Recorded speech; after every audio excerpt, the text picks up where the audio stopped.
കഥയിൽ 6 സുന്ദരിമാരുണ്ട്. എന്നാൽ അവരൊരു കഥയുടെ വളരെ ഇമ്പോർട്ടൻ്റ് ആയിട്ടുള്ള ഭാഗമാണ്. അല്ലാതെ അവരുടെ ഇൻഡിവിജ്വൽ കഥകൾ പറയുന്നൊരു സ്റ്റോറിയല്ല. ഒരു സ്റ്റോറി പറയുന്ന കഥയിൽ ഉള്ള 6 സുന്ദരിമാരാണ്. സാധാരണ നമ്മൾ നായികമാർക്ക് പ്രാധാന്യം കൊടുത്തുള്ള സിനിമകൾ ഇറങ്ങുമ്പോൾ അല്ലെങ്കിൽ നമ്മളതിൻ്റെ സ്ക്രിപ്റ്റ് കേൾക്കുമ്പോൾ തന്നെ അതിൽ ജനറലി ദുഃഖം ആയിരിക്കും ഭാവം, അല്ലെങ്കിൽ പ്രതിസന്ധി, ഒരുപാട് പ്രശ്നങ്ങൾ നേരിട്ടുകൊണ്ടിരിക്കുന്ന സ്ത്രീകളുടെ കഥയാണ് യൂഷ്വലി ഫീമെയിൽ ഓറിയൻറ്റഡ് കഥകൾ.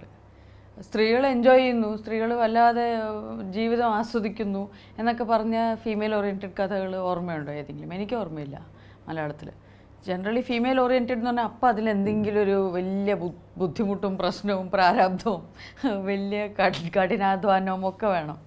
അപ്പോൾ അതിൽ നിന്നൊക്കെ വളരെ വ്യത്യസ്തമായിട്ട് ASK ഒരു ഔട്ട് ആൻഡ് ഔട്ട് സ്ത്രീകളെക്കുറിച്ച് വളരെ ഡെപ്തിൽ പോകുന്ന കഥയാണ്. പക്ഷെ ഒരിക്കലും അതിൽ പ്രതിസന്ധികളും പ്രശ്നങ്ങളും ഹൈലൈറ്റ് ചെയ്യുന്ന ഒരു കഥയല്ല. അതാണ് മെയിൻ വ്യത്യാസം. എൻ്റെ സമീപനത്തിൽ ഒരുപാട് വ്യത്യാസമുണ്ട്. ഒന്നാമത് ഞാൻ 2ാം ഭാവം ചെയ്തുകൊണ്ടിരിക്കുന്ന സമയത്ത് ഞാൻ ഡിഗ്രിക്ക് പഠിച്ചുകൊണ്ടിരിക്കുകയായിരുന്നു. ഞാൻ തീരെ സിനിമയെ സീരിയസ് ആയിട്ട് കണ്ടിരുന്ന ഒരാളല്ല. ഞാനൊരു ഹോബി എന്ന നിലയിൽ സിനിമയെ കണ്ടിരുന്ന ഒരു കോളേജ് കുട്ടിയായിരുന്നു. ഞാൻ ബേസിക്കലി പഠിത്തം പൂർത്തിയാക്കി സൈക്കോളജി എന്ന സബ്ജക്റ്റിൽ മുന്നോട്ട് പോയി. അങ്ങനെ ഒരു കരിയറാണ് എൻ്റെ മനസ്സിലുണ്ടായിരുന്നത്. അതേ സമയത്ത് എനിക്ക് തീരെ ആക്ടിങ്ങിൻ്റെ ന്യൂവൻസസോ ഫൈനർ പോയിൻറ്റ്സ് ഒന്നും അറിയില്ലായിരുന്നു. അതിന് മാത്രം എൻ്റെ സൈഡിൽ നിന്ന് ഡെഡിക്കേഷനും ഉണ്ടായിരുന്നില്ല, സിൻസിയറിറ്റിയും ഉണ്ടായിരുന്നില്ല. അത് സത്യമാണ്. അതുകൊണ്ട് എൻ്റെ ടൈമിംഗ് വളരെ മോശമായിരുന്നു. തീരെ കോൺസെൻട്രേഷൻ ഇല്ലായിരുന്നു. എന്തോ ഭാഗ്യം കൊണ്ട് നല്ല ഡയറക്ടേഴ്സിൻ്റെ കൂടെ വർക്ക് ചെയ്യാൻ പറ്റിയതുകൊണ്ട്, എല്ലാം നല്ല ഡയറക്ടേഴ്സാണ് ഞാൻ ആ സമയത്ത് വർക്ക് ചെയ്തത്. അതുകൊണ്ട് ഞാൻ വളരെ മോശമായി പോയില്ല. നമ്മൾ ബേസിക്കലി നന്നായിരുന്നത് നല്ല ഡയറക്ടേഴ്സിൻ്റെ കൂടെ വർക്ക് ചെയ്തു, നല്ല ആക്ടേഴ്സിൻ്റെ കൂടെ വർക്ക് ചെയ്തു എന്നുള്ളതാണ് ഭാഗ്യം. ഇപ്പോൾ ഉള്ള ഞാൻ ആക്ടിംഗ് ആണ് ഇപ്പോൾ എൻ്റെ ലൈഫ്. ഞാനിപ്പോൾ ആക്ടിങ്ങിനെ ബേസ് ചെയ്തിട്ടാണ് എൻ്റെ എല്ലാ കാര്യങ്ങളും തീരുമാനിക്കുന്നത്. അപ്പോൾ ഇന്നത്തെ ഞാൻ ടോട്ടലി ഒരു ആക്ട്രസ്സാണ്. അന്നത്തെ ഞാൻ ആക്ടിങ്ങിനൊരു ഹോബിയായിട്ട് കണ്ടിരുന്ന ഒരു കോളേജ് കുട്ടിയായിരുന്നു. സിനിമ എൻ്റെ ജീവിതത്തിൻ്റെ ഒരു കംപ്ലീറ്റ് ഭാഗമാണ്. എൻ്റെ ജീവിതത്തിൻ്റെ എടുത്തു മാറ്റാൻ പറ്റാത്ത, അകത്തി മാറ്റാൻ പറ്റാത്തൊരു ഭാഗമാണ് സിനിമ. ഞാനിപ്പോൾ സിനിമയിൽ വന്നിട്ട് 16 വർഷത്തോളമായി. അപ്പോൾ ഈ 16 വർഷത്തിൽ അത് കോൺസ്റ്റൻ്റ്ലി നമ്മുടെ ജീവിതത്തിൻ്റെ ഒരു ഇൻറ്റഗ്രൽ പാർട്ടായി മാറുകയാണ്. എനിക്കതിൽ വളരെയധികം സന്തോഷമുണ്ട്. അല്ല, സത്യത്തിൽ ഇതിൽ ഒന്ന്, ഞാൻ സിനിമയിൽ നിന്നാണ് സീരിയലിലേക്ക്, TV ടെലിവിഷനിലെ പ്രോഗ്രാംസിലേക്കൊക്കെ പോയത്. അതുകൊണ്ട് ആദ്യമേ സിനിമയിൽ നിന്നാണ് എൻ്റെ തുടക്കം.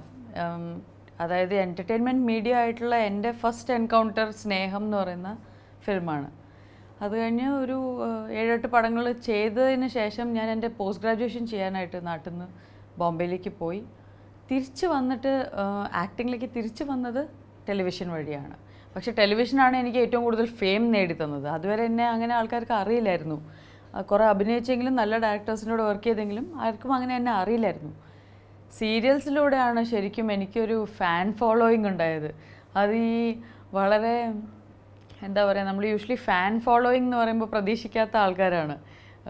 അമ്മച്ചിമാർ, ഹൗസ് വൈഫ്സ്, അങ്ങനെ ആ ഗ്രൂപ്പ് ഓഫ് ആൾക്കാർ, കൂടുതൽ സ്ത്രീകളാണ് എൻ്റെ ഒരു ഫാൻ ബേസ് എന്ന് പറയാവുന്നത്. പക്ഷേ അവർ ഈ പറഞ്ഞ പോലെ വളരെ സ്റ്റേബിളായിട്ടുള്ളൊരു ഫാൻ ബേസാണ്. അവരങ്ങനെ മാറുന്ന ആൾക്കാരല്ല. അവർക്ക് ഒരാളെ ഇഷ്ടമാണെങ്കിൽ അയാളെ ഇഷ്ടമാണ്, അത്രയേ ഉള്ളൂ. അതായത് ഞാൻ ചെയ്ത ക്യാരക്ടേഴ്സൊക്കെ വളരെ ഹോംലി ആയിട്ടുള്ള, വളരെ സോഫ്റ്റ് സ്വീറ്റ് ക്യാരക്ടേഴ്സായിരുന്നു. ഇപ്പം ഞാൻ ചെയ്യുന്ന ക്യാരക്ടേഴ്സിനെ പക്ഷേ അതേ രീതിയിൽ ആ ബേസിൽ ഞാൻ ഓൾറെഡി അവരുടെ ഇഷ്ടപ്പെട്ട ആളാണ്. അപ്പോൾ ആ ബേസിൽ വെച്ചുകൊണ്ട് ഞാനിപ്പോൾ ചെയ്യുന്ന വ്യത്യസ്തമായിട്ടുള്ള ക്യാരക്ടേഴ്സ് അവർ അതേപോലെ സ്വീകരിക്കുന്നുണ്ട്. I am not at all selective. ഞാൻ ജസ്റ്റ് പ്ലെയിൻ ലക്കിയാണ്.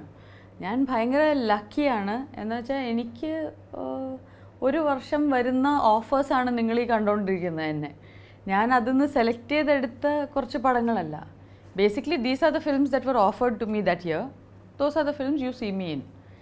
എൻ്റെ ഭാഗ്യത്തിന് എല്ലാം തമ്മിൽ വളരെ വ്യത്യാസമുണ്ട്, ഭയങ്കര വെറൈറ്റി ഉണ്ട്. And it has lot of scope for improvisation. And I take great pains to look as different as possible, change my appearance as much as I can. Because എല്ലാ ക്യാരക്ടറും ഒരുപോലെ ഇരുന്നാൽ ബോറിംഗ് ആണ്.